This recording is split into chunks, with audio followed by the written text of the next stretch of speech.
एक कोडवर्ड उनके लिए रखा था 5 नंबर मछली, प्रधानमंत्री के लिए मतलब उस समय के मुख्यमंत्री के लिए, हाँ, के लिए 5 नंबर उनका कोड वर्ड था, 5 नंबर मछली। 5 क्यों? 4 और लोग थे उसमें, प्रवीण तोगड़िया थे उसमें, बाला साहब ठाकरे थे उसमें, आडवाणी जी थे, तो अलग अलग लोगों के नाम पे अलग अलग मछली का कोड तो था। एलईटी का एक प्रोजेक्ट था जिसमें वो भारत की जो हिंदुत्व लीडरशिप है, हाँ, उसको उड़ाना चाहते थे। उसको उड़ाना चाहते थे। केवल बीजेपी ही नहीं, उसमें बीजेपी के भी लीडर थे और शिवसेना के जो सुप्रीमो थे बाला साहब ठाकरे, उनका भी नाम था, उनको भी उड़ाने का प्लान था। हाँ हाँ। तो बड़ा इंटरेस्टिंग हुआ कि अहमदाबाद क्राइम ब्रांच ने 4 टेररिस्टों को मार दिया। मारने का इनपुट इंटेलिजेंस डिपार्टमेंट से आया और इंटेलिजेंस डिपार्टमेंट का क्लेम था कि ये बड़ा लंबा सर्विलांस, एक दिन का कोई इनपुट नहीं था, लंबे समय तक सर्विलांस रखे गए थे और उस सर्विलांस के रिकॉर्ड्स थे। हाँ। तो जब एनकाउंटर हो गया तो उसके बाद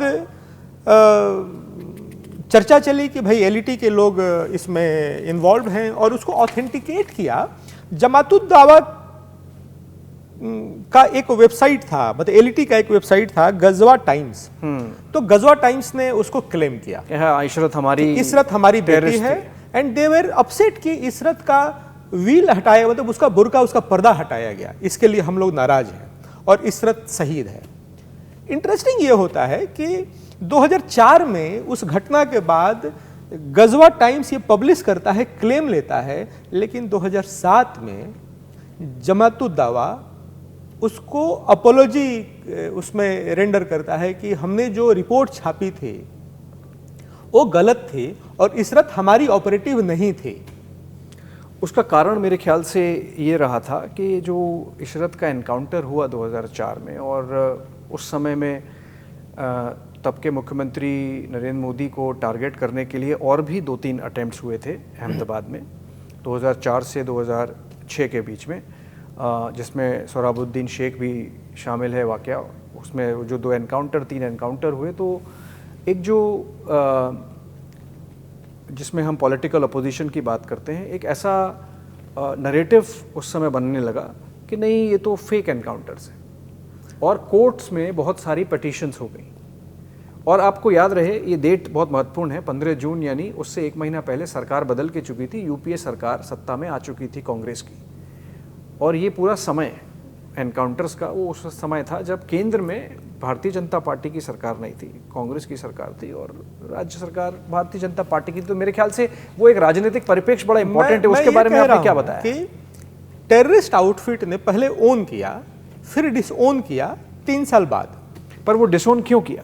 मैं उसी पे आ रहा हूं। तो केवल टेररिस्ट आउटफिट ने ओन और डिसओन नहीं किया, भारत सरकार की जो होम मिनिस्ट्री है उसने भी एक बार 2 स्टैंड बदले।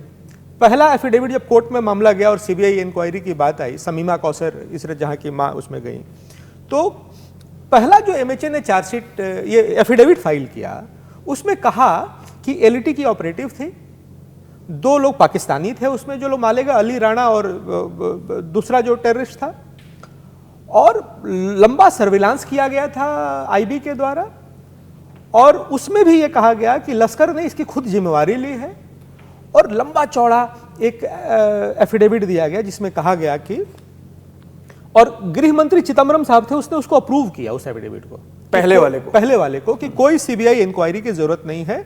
ये यू कैन रीड इट, अगस्त 2009 का एफिडेविट है। दूसरा कि centre did not consider the case fit for investigation by the CBI, ये एफिडेविट का पार्ट है। तो जैसे टेररिस्ट आउटफिट ने यू टर्न लिया कि हमने किया और हमने नहीं किया, तो उसी तरीके से एमएचए का यू टर्न था ठीक 2 महीने बाद। टेररिस्ट आउटफिट लश्कर ने तो 3 साल बाद यू टर्न मारा, चिदम्बरम साहब ने 2 महीने बाद यू टर्न मारा, कहा कि नहीं, ये केस फिट फॉर सीबीआई है,